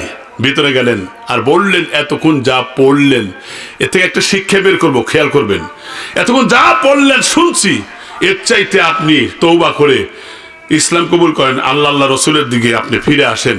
কয় কোন আল্লাহর কথা বলো? ইন্নাল্লাহা লাকাদ সামিআল্লাহু কাওলাল্লাযিনা ইন্নাল্লাহা ফাকির ওয়া নাহনু আগনিয়া। তোমার আল্লাহ তো দরিদ্র, অসহায়, হত দরিদ্র, আর নাহনু আগনিয়া, আমরাই তো ধনী। নাউজুবিল্লাহ পড়েন। এই কথা বলার পরে আল্লাহ রসুলকে গালি দেওয়ার পরে আবু বকর ছিলেন উম্মতের মধ্যে সবচেয়ে নরম, এখন হইলেন সবচেয়ে গরম। হাত টান করে মারছে একটা চপে ডাগাত, একটা মারার পরে জিম ধরে গেছে। ওরা হলো ছাত্র শিক্ষক, ওরা হলো মেজরিটি, সংখ্যা গরিষ্ঠ। আবু বকর ওখানে একাই, ইচ্ছা করলে আবু বকরকে শেষ করে দিতে পারে, কিন্তু ওদের মধ্যে এত ভয় কাজ করতেছিল যে আবু বকরের দিকে তাকায় সাহস পাচ্ছিল না। সুবহানাল্লাহ বলেন। এই ব্যবস্থা কে করে দিলেন? যেহেতু ইমানদারদেরকে সাহায্য করার মালিক কে? ওয়াকানা হাক্কান আলাইনা নাসরুল মুমিনিন, মুমিন যারা হবে তাদের সাহায্য করা আল্লাহর হক। সুবহানাল্লাহ বলেন। মুসলমান ভাইরা আমার, আবু বকর চলে গেলেন ওখান থেকে, কিন্তু ওরা মাসোয়ারা শুরু করে দিল। কি মাসোয়ারা? ভালো করে খেয়াল করেন। মাসোয়ারা হলো এই বিচারটা কোন জায়গায় দিলে ইনসাফের বিচার আমরা পেতে পারি। ওরা সকলেই মিলে সিদ্ধান্ত উপনীত হলো, ভালো বিচার চাইতে হলে মুহাম্মাদের কাছেই যাও। এটাও জানে যে সেই ইনসাফের বিচার করে, এটাও জানে। চলে গেল ছাত্র শিক্ষক মিলে, সকলে চলে যাওয়ার পরে আমার মুসলমান ভাইরা রে, আল্লাহ রসুলকে অভিযোগ দিলেন আবু বকরের বিরুদ্ধে। কয় কে? কয় আবু বকর। রসুল বিশ্বাস করতেছে না, এটা আবু বকরের দ্বারা হতে পারে না, ওমরের দ্বারা হতে পারে, যেহেতু ওমর একটু গরম মানুষ। ঠিক না? এটা আবু বকর হতেই পারে না, তোমরা চিনতে ভুল করেছো। কয় না, আমরা চিনতে ভুল করি নাই। ইতিমধ্যে দেখা গেল যে ওই যে আবু বকর রসুলের কাছে আসতেছে। ইহুদির কলজার পানি শুকা দেওয়া শুরু হয়েছে যে আমার স্কুলে ঢুকেই যে ঠেলা মারছে, এখন তো তার এরিয়া, না জানে আর এক গালে ঠেলা মারে, ভয়ে অস্থির। রসুলকে সালাম দিলেন। রসুল বলেন, আবু বকর তুমি কি এই ইহুদিকে থাপুর মারছো? জি রাসূলুল্লাহ। মারছি কেন জিজ্ঞেস করেন। কয় তুমি? তখন বিশ্বাস করতে পারতেন, তুমি মেরেছো? কয় হ্যাঁ। মারছি কেন? আপনাকে গালি দিয়েছে বিশ্রী ভাষায়, আমার আল্লাহরে গালি দিয়েছে। আমার নিজস্ব সব শেষ হতে পারে, আমার সামনে আমার আল্লাহ আমার রসুলকে গালি দিলে আমি তখন আবু বকর আর থাকি না, আমি তখন গরম হয়ে যাই, এই জন্য ঠাস করে মেরেছি। ওরা বলল যে এটা আবু বকর মিথ্যা কথা বলতেছে। আচ্ছা আপনারা বলেন আবু বকরকে মিথ্যা কথা বলে? অসম্ভব। তখন আবু বকরকে বললেন তোমার সাক্ষী আছে? কয় না। ইহুদি তোমার সাক্ষী আছে? ছাত্ররা সবাই সাক্ষী দিল। এখন আবু বকরের বিরুদ্ধে রায় হবে। এতে মধ্যে আল্লাহ পাক কোরআনে আয়াত নাজিল করে জানায় দিলেন, হে রাসূল আবু বকরের জন্য দুনিয়ার কোন সাধারণ মানুষকে সাক্ষী রাখি নাই, স্বয়ং আমি আল্লাহ আর জিবরাইল সাক্ষী আছি। সুবহানাল্লাহ বলেন। ইমানদারের পক্ষে কে? ওই আল্লাহ এখন আছে না নাই? এবি ভয় পান, এবি অস্থির হন। সাধারণত সিরাজগঞ্জ দেখছি মাইটিয়া পাতিল বিক্রি করে কুমাররা এসে, এটা আবার কি কোন জায়গায় পাইছে, খালি চিটে দাম দিয়েই রাখে এইগুলো। হ্যাঁ, ভালোটা দিবে চায় না, ওইটা আবার রাখে। আবার দেখেন মেয়েরা বাড়িতে দেখে এটা টনটন টেপটেপা না ডেবডেবা, এই 10 টাকা দিয়ে পাতিল কিনবার যায়, যদি একটু থাপুর দিয়ে পরীক্ষা করা লাগে, আল্লাহ 10 দুনিয়ার সমান জান্নাত আপনাকে দিবেন, একটু পরীক্ষা নিবেন না? অবশ্যই পরীক্ষা নিবেন। এই পরীক্ষায় উত্তীর্ণ হলেই পরে আল্লাহ জান্নাতে চলে যাবেন। সুবহানাল্লাহ বলেন। আমার মুসলমান ভাইরা, এটা গেল একটা দৃষ্টান্ত। আবু বকর আর নরম না, গরম। আমরা কিন্তু এমনিতেই গরম, ঠিক কিনা? ধৈর্যের একটা সীমা আছে। রসুলের বিরুদ্ধে গালি দিবে, আলেমদের বিরুদ্ধে গালি দিবে। প্রয়োজনে মুসলমানেরা ঐক্যবদ্ধ হয়ে আমরা প্রয়োজনে ময়দানে ঝাঁপিয়ে পড়ে নাস্তিক আর মোরতাদের জিহ্বা টেনে ছিঁড়ে ফেলে দেব। বাংলার ভূখণ্ডে নাস্তিক আর মোরতাদের অভয়ারণ্য হতে দেওয়া হবে না, হতে দেওয়া হবে না। যারা যারা রাজি আছেন দুহাত উঁচু করে দেখান, নারে তাকবীর। হাত নামান। আর ছোট্ট 2টা দৃষ্টান্ত তাই শেষ করব। এক, রসুলের সময় এক ইহুদি খুব বিশ্রী ভাষায় গালি দিছে, খুব বিশ্রী ভাষায় রসুলকে। রসুল এতই রাগান্বিত হয়েছিলেন, বললেন ওই ইহুদির যে মাথা কেটে আমার কাছে আনতে পারবে, আঙ্গুল ফাঁকা ছিল, বললেন ওয়াদাম্মা আসাবিয়া ইন্নামা আইয়া ফিল জান্নাহ। 2 আঙ্গুল এক জায়গায় করে বললেন যে ওর মাথা কেটে আনবে সে আর আমি এত কাছে আল্লাহর জান্নাতে থাকবো। সুবহানাল্লাহ। মুসলমান ভাইরা, এক সাহাবী দাঁড়া গেলেন, লাব্বাইকা সাদাইক ইয়া রাসূলুল্লাহ। ঠিক আছে। রসুলের ঘোষণাটা শোনা মাত্রই ইহুদির কান পর্যন্ত চলে গেছে। চিন্তা করলো যে মুহাম্মাদের ঘোষণা তার সাথীরা বাস্তবায়ন করবে, অতএব আমি এলাকা ছেড়ে অন্যত্র চলে যাই। গ্রাম থেকে চলে যাচ্ছে। সাহাবী বের হয়েছেন, রাস্তায় দেখা হয়ে গেল, কিন্তু সাহাবী চেনে না উনি, কিন্তু ইহুদি চলে যায়। সাহাবী তখন যাইতে যেতে অনেক রাস্তা অতিক্রম করার পরে দেখা গেল জোহরের নামাজের টাইম হয়ে গেছে। ওই মুহূর্তে তিনি চিন্তা করলেন, এখন যদি নামাজে দাঁড়াই, দুশ্মন তো আমার এলাকা ছেড়ে চলে যাবে, তাহলে তো রসুলের সাথে আমি জান্নাতে যেতে পারবো না।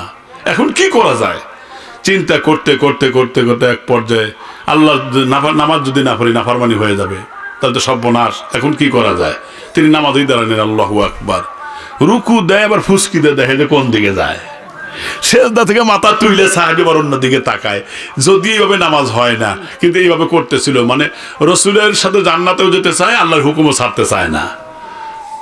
এরপরে যখন ওই লোকটা, ইহুদি লোকটা দেখলো এই লোক মনে হয় আমার শত্রু নাও হতে পারে, রাস্তায় রওনা দিলেন ধীরে ধীরে অনুসন্ধানী দৃষ্টি নিয়ে। ইহুদি লোকটা ডাক কয়, ও ভাই তুমি কই যাইবা? কয় তুমি কই যাইবা? সাহাবীকে বলেন কই যাবা? সাহাবী বললেন না, মুহাম্মাদের জ্বালায় গ্রাম ছেড়ে এই পর্যন্ত চলে এসেছি। ইহুদি কয়, আমিও তো মুহাম্মাদের জ্বালায় চলে আসি। এখন আপনারা এখন 2 জনের জ্বালা কি একরকম? সাহাবীর জ্বালা তার মাথা কাটা, আর তার জ্বালা হলো নিজেকে বাঁচানো, ঠিক না? 2 জ্বালা তো একরকম না। এখন ইহুদি কয়, তাহলে আইসো একসাথে যাই, কাছে আসো। গেছে কাছে, হাত 2টা এরকম সম্প্রসারণ করছে, সাহাবী বুকের মধ্যে গেছে, এক হাত দিয়ে এরকম করে পেটের নিচে, তারপরে আর এক হাত দিয়ে পিছনে ধারালো তীক্ষ্ণ সেই অস্ত্রটা ছিল, আইনে আস্তে আস্তে পেটের কাছে দিয়ে এত জোরে ঠাসি মারছে, ফোরো ফোরো হয়ে গেছে, চিৎকার দিয়ে জমিনে পড়ে গেছে। মাথার চুল ছিল, বড় স্টল ফিগারে মানুষ ছিল, মাথার চুল ধরে তারপরে অস্ত্র দিয়ে কেটে আসরের নামাজের পরে আল্লাহর রসুলের পায়ের কাছে মাথা নিয়ে যখন নামায়া দিলেন, রসুল সাল্লাল্লাহু আলাইহি ওয়াসাল্লাম বললেন, তুমি নামাজ পড়তে কোন দিকে তাকাইছিলে? তিনি তো অ্যাস্টনিশ হয়ে গেছে, এত দূর রসুলের বাড়ির থেকে, আর যে জায়গায় রসুল জানলো কেমনি, এটা খুব টেনশনে আছেন। সাহাবীকে বললেন, সাহাবী তুমি আমার ভালোবাসাও ছাড়ো না, আল্লাহর হুকুমও ছাড়ো না, তোমার মন নামাজ তোমার যেভাবেই হোক, তোমার মনের টেন্ডেন্সি ভিউটা আল্লাহর কাছে খুব পছন্দ হয়েছে, তুমি এখানে আসার আগেই জিবরাইলের মাধ্যমে সব তথ্য আল্লাহ তাআলা আমাকে জানা দিয়েছেন। সুবহানাল্লাহ, ভালোবাসা তো আছে, ঠিক কিনা? তাহলে তিনি ঘোষণা পাওয়া মাত্রই শত্রু শায়েস্তা করলো। আর আজকে আমাদের সামনেই এখন যত কথাই বলি, ধরেন আপনারা মাহফিলে তো অনেকে বলে ঠিক আছে এগিয়ে চলেন, আমরা আছি সাথে, তারপরে খুব কথা বলে, কিন্তু যদি এক গাড়িরে আবার পুলিশ আইসে তাহলে জুতা থুয়ে কিন্তু দৌড়ায়, মলবি মরগা তুমি গোল্লায় যাওগা, ঠিক কিনা ধরে কন? কিন্তু এটা তো ইমানদারের পরিচয় না। মুসলমান ভাইরা আবার ছোট্ট একটা কথা মনে পড়ে গেল, রাগ করতেছেন না তো? বশির বিন তালহা বরা বিন তালহা রাদিয়াল্লাহু তাআলা আনহু, সাহাবী বরা রাদিয়াল্লাহু তাআলা আনহু একজন শিশু সন্তান, রসুলের কাছে বারবার আসে, কথাটা খুবই মজার, বারবার আসে, রসুলকে জড়িয়ে ধরে, রসুলকে আদর করে, রসুলের দাড়ি হাতায়, রসুলের শরীর হাতায়, নবীজি বুকের মধ্যে জড়িয়ে ধরলেন আর বললেন, কি হয়েছে তোমার বলো? ডাক দিয়ে বলেন, ওগো আল্লাহর পয়গম্বর, আপনার কাছে আমরা আসি, মাঝে মধ্যেই আসি, কারণ এমনও দুদিন যায় যে আমাদের বাড়িতে চুলায় আগুন জ্বলে না, না খেয়ে থাকে, আম্মাও না খাওয়া, আমিও না খাওয়া, আব্বাও না খাওয়া। কিন্তু আল্লাহর কসম করে বলি, যেই মাত্র আমরা আপনার নবুয়তের দরবারে আসি, আল্লাহর কসম আমাদের মধ্যে আর কোনো ক্ষুধা থাকে না। নবীজি কপালে চুমো দিলেন, বললেন তুমি বারবার আসবে? ঠিক আছে আসবো। একবার রাসূল সাল্লাল্লাহু আলাইহি ওয়াসাল্লাম যুদ্ধ জিহাদের ময়দান নিয়ে বড় ব্যস্ততার মধ্যে ছিলেন, কিন্তু এক সপ্তাহ ধরে সেই সন্তানের খবর নেওয়া তার ধারণাই নাই, খেয়ালে নাই। এক সপ্তাহ পরে তালহাকে জিজ্ঞেস করলেন, আমার সেই বড়ার খবরটা কি, যারে নবী অত্যন্ত স্নেহ করতেন, কোথায় গেল? বললেন, ওগো আল্লাহর পয়গম্বর চূড়ান্ত পর্যায়ে অসুস্থ হয়ে আছেন তিনি, এতই অসুস্থ, কখনো হুশ আবার কখনো বেহুশ, আমারে বলো নাই কেন? ডাক দেয়া বলেন, ওগো আল্লাহর পয়গম্বর বলি নাই এর জন্য, আমার সন্তানকে আপনি অত্যন্ত ভালোবাসেন, আর আমি যদি আমার সন্তানের অসুস্থতার কথা বলি আপনার মনে কষ্ট পাবেন, আপনি এতটুকু কষ্ট পান এটাও আমি চাই না। ধরে কোন সুবহানাল্লাহ।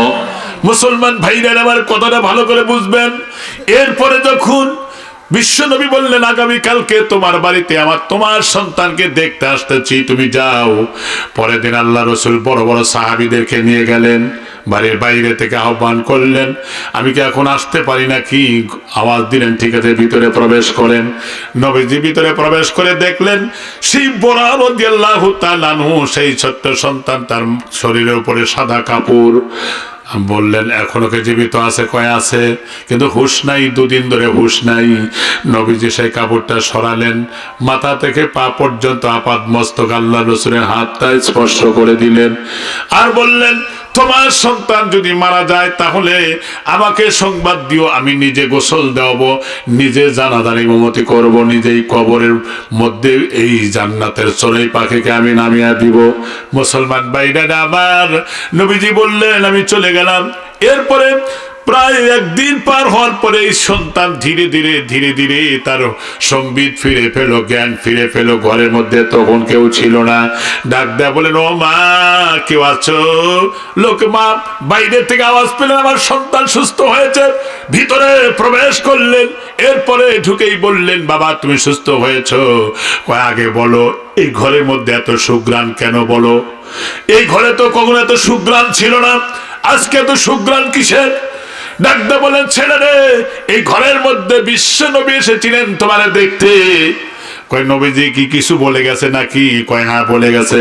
কি বলে গেছে? নবীজি বলে গেছে তুমি যদি মারা যাও তাহলে আমরা যেন নবীকে সংবাদ দেই, তিনি নিজে জানাজা পড়াবেন, গোসল করাবেন, কবরে নামাবেন, দোয়া করবেন।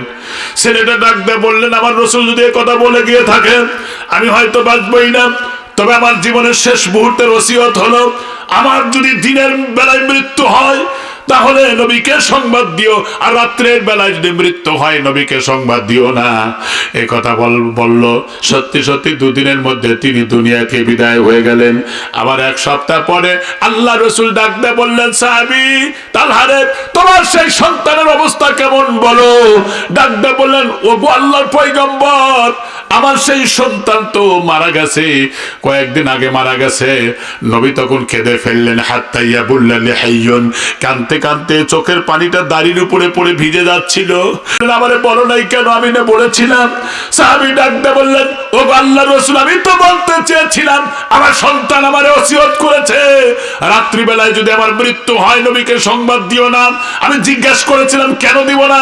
আমার ছেলেটা ডাকতে বলল বাবা বর্তমান সময়টা ভালো না, আবু জেহেল আবু লাহাব মুগিরা ওরা নবীকে হত্যা করার জন্য সব সময়ের জন্য ষড়যন্ত্র করতেছে। রাতের অন্ধকারে পাহাড়িয়া আঁকাবাঁকা রাস্তা অতিক্রম করে যদি মদিনার রাস্তা অতিক্রম করে আমার জানাজায় আসতে থাকে, আর যদি কাফেরদের হাতে যদি আক্রান্ত হয় আর হাসরের ময়দানে আমার চাইতে লজ্জিত আর কেউ হবে না। ছোট্ট বাচ্চার মধ্যে রাসূলের কি ভালোবাসা ছিল, এটা ঈমানের দাবি ছিল। সাহাবায়ে কেরাম জীবন দিয়ে ভালোবেসেছে। আর আজকে আমরা রাসূলকে গালি দেয়, রাসূলের আদর্শ প্রতিষ্ঠা করার জন্য যারা আন্দোলনে ময়দানে থাকে তারা বাধাগ্রস্ত করে। আবার কোরআনে মাহফিল বন্ধ করার ষড়যন্ত্র হয়। কোরআনের মাহফিল বন্ধ করেছিল আবু জেহেলেরা, ঠিক কিনা? আর এখন যদি কেউ বন্ধ করে দেয় এরাই হলো আবু জেহেলের চেলাফেরা, এরাই হলো আবু জেহেলের প্রেতাত্মারা। তারা কোরআনের মাহফিল বন্ধ করতে পারে। আবু জেহেলের রক্ত তাদের দেহের মধ্যে প্রবাহিত আছে, তারা কোরআনের মাহফিল বন্ধ করতে পারে। কথা ঠিক কিনা? আচ্ছা আমি যা কথা বলতেছি আমি কি আমার ব্যক্তিগত কোনো কথা বললাম? আজকে এত অশান্তি কেন? বাপের সাথে বাপ ছেলের মিল নাই, স্বামী স্ত্রীর সাথে মিল নাই। শেষ করতেছি, খুব মাইন্ড করেন না। কারোর সাথে কারো মিল নাই, এক ভাই আর এক ভাইয়ের সাথে মিল নাই। রাজনৈতিক কারণে একজন আর একজনের সাথে কথা বলে না, ঠিক না? যে রাজনীতির কারণে মানুষের মধ্যে বিভেদ সৃষ্টি হয়, যে রাজনৈতিক কারণে হিংসা হয়, যে রাজনৈতিক কারণে মানুষের মধ্যে দূরত্ব সৃষ্টি করে, এই রাজনীতির চাইতে বদরের চেতনায় উজ্জীবিত হয়ে ঐক্যবদ্ধ হয়ে কোরআনের রাজ প্রতিষ্ঠার আন্দোলনে সবাইকে ঐক্যবদ্ধ হতে হবে। রাজি আছেন যারা দুহাত তোলেন তারা। আলহামদুলিল্লাহ। হাত সময় নেব না, থামেন। যত ওয়াজ মাথার মধ্যে কিলবিল করতেছে, এক সপ্তাহ ওয়াজ করলে ফুরাবে না। আমি সংক্ষেপ করতেছি। অশান্তি কেন? দুই কারণে অশান্তি আমার অবজারভেশনে, আমার গবেষণায়। দুই কারণে। এখন তো সব জিনিসের উন্নতি, ডিজিটাল থেকে স্মার্ট, ঠিক না? এক সময় দেখেছি ছোটবেলা, আমার কথাই বলি, লেখাপড়া করছি বাতির আলো দিয়ে, বাতি কেরোসিন দিতাম। আপনারা দেখেন নাই? আচ্ছা, তাও যদি বাতাস লাগতো নিভে যেত, কষ্ট হইতো। এখন তার বাতি নাই, এখন সুইচ দিলে পরে আল্লাহর রহমতে, বোঝেন নাই? সেটা তো নাই। এখন তো আরো উন্নত হয়েছে। এক সময় বাতাস নিতাম আমাদের বেলকুচি, আমাদের গ্রাম অঞ্চলে বাঁশ লাগায়া, তারপরে রশি দেওয়া লাগায়া, উপরে খেতা থুইয়া, মানে কাঁথা রেখে এরকম টানতাম, তাই না? এখন তো সেই রকম নাই, উন্নত হয়েছে। সুইচ দিলেই প্রচন্ড গরমের সময় ঠান্ডা হয়, এয়ার কন্ডিশন আছে না নাই? আছে। তাহলে এটা উন্নত হচ্ছে। এক সময় তো দেখেছি খড়ি লাকড়ি দিয়ে কষ্ট করে মা বোনেরা রান্না করেছেন। এখন আর সেই ফুয়াইতে গিয়ে চোখ দিয়ে পানি নামতো, এখন আর সেই কষ্ট নাই। এখন তো রাইস কুকারের মধ্যে চাউল আর পানি দিয়ে সুইচ দিলেই অল্প সময়ের মধ্যে ভাত হয়ে যায়। এটাও উন্নত হয়েছে। শুধু তাই না, আমার মুসলমান ভাইরা, আগে দেখছি এই পাটায় মরিচ বাটতো, পেঁয়াজ বাটতো, জিরা বাটতো। এখন আর বাটা লাগে না, ব্লেন্ডারের মধ্যে দিয়া সুইচ দিলেই কাম হয়ে যায়। এখানে উন্নত হয়েছে, কিন্তু মানুষের সম্পর্কের উন্নতি হয় নাই। স্বামী স্ত্রীর মধ্যে সম্পর্কের অবনতি, ছেলে মেয়ের সাথে বাবার সম্পর্কের অবনতি, ভাই ভাইয়ের সাথে, গ্রামের সাথে, সবার সাথে, এটা এখন সব দিক থেকে অবনতি হচ্ছে। কারণ শান্তি আনে যেই ফেরেশতা, সেই শান্তি আনয়নকারী ফেরেশতাকে আমরাই বাধা দিয়েছি। কারণ সতর খোলা থাকলে সেখানে রহমতের ফেরেশতা আসে না। ঘরের মধ্যেও বাড়ির মধ্যেও মহিলারা সতর খুলে চুল বাড়ি করে সবার সামনেই থাকে, ঠিক কিনা? তাহলে রহমত সেখানে নাই। গজব আনে শয়তান। আজকে কোরআন শরীফ যেখানে থাকার জায়গা, কোরআন শরীফ সরায় দিয়া শয়তানের বাক্স ওখানে বসা থুইয়া সিরিয়াল দেখে। তাও যদি ওই সিরিয়াল দেখে কারেন্ট নাই, সকালবেলা কারেন্ট আইছে কাজা আদায় করে, নামাজের খবর নাই। অশান্তি কোনে হবে না? সব জায়গায় তো অশান্তি হবে। একটা হাদিস বলি, আমি কালেকশন নিচ্ছি, হাদিসটা মা বোনরা শুনেন। আম্মাদানা খাদিজাতুল কুবরা রাদিয়াল্লাহু তাআলা আনহার কাছে রাসূল এসে কাঁপো কাঁপো কণ্ঠে বলতেছে, খাদিজা আমি ভয় পেয়ে গেছি। কেমনে ভয় পাইলেন হুজুর? ডাকতে বলেন, খাদিজা আমি যখন ডানে তাকাই, প্রাথমিক অবস্থায় যখন ওহী নাজিল হয়, এই সময় ডানে তাকাই দেখি কে যেন আমার দিকে তীক্ষ্ণ দৃষ্টিতে তাকায় আছে। বামে তাকাই তাও দেখা যায়, সামনে তাকাই তাও দেখা যায়, পিছনে তাকাই তাও দেখা যায়। খাদিজা ডাকদা বললেন, ইয়া রাসূলুল্লাহ, প্রাণের স্বামী আমার, আপনি আমার কোলের মধ্যে বসেন। তিনি কোলের মধ্যে বসলেন। বসার সঙ্গে সঙ্গে খাদিজা মাথার কাপড়টা সরাইয়া তারপরে সতরটা খুলে ফেললেন। এরপরে নবীজিকে বললেন, দেখেন এখন কি তারে দেখা যায়? নবীজি ডানে তাকালেন, দেখা যায় না। নবীজি বামে তাকালেন, দেখা যায় না। সামনে পিছনে কোথাও দেখা যায় না। এই অবস্থা দেখার পরে নবী সাল্লাল্লাহু আলাইহি ওয়াসাল্লাম বলেন, খাদিজা এখন তো আর দেখা যায় না। তিনি ডাক দেয়া বললেন, ও আল্লাহর পয়গম্বর, তাহলে আবার আমার কোলের মধ্যে আসেন। আবার কোলের মধ্যে আসলেন, আবার সতর খুললেন, চুল খুললেন।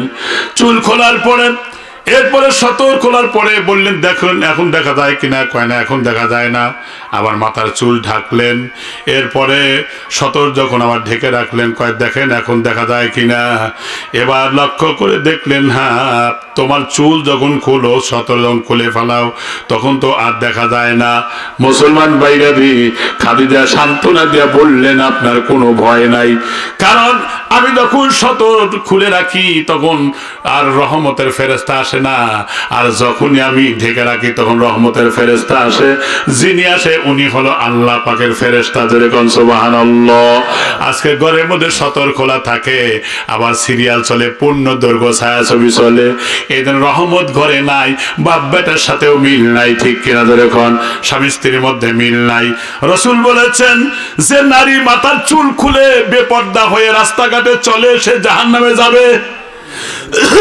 2 নম্বর, যে নারী স্বামীর সাথে তর্ক বিতর্ক করে, স্বামীকে অসম্মান করে, সম্মান করে না, সে জাহান্নামে যাবে। 3 নম্বর, যে নারী স্বামী থাকা সত্ত্বেও পর পুরুষের সাথে হাসি মুখে কথা বলে, পরকিয়া করে, এই নারী জাহান্নামে যাবে। 4 নম্বর, অপবিত্র থাকার পরেও যে পবিত্রতা অর্জন করতে গড়িমসি করে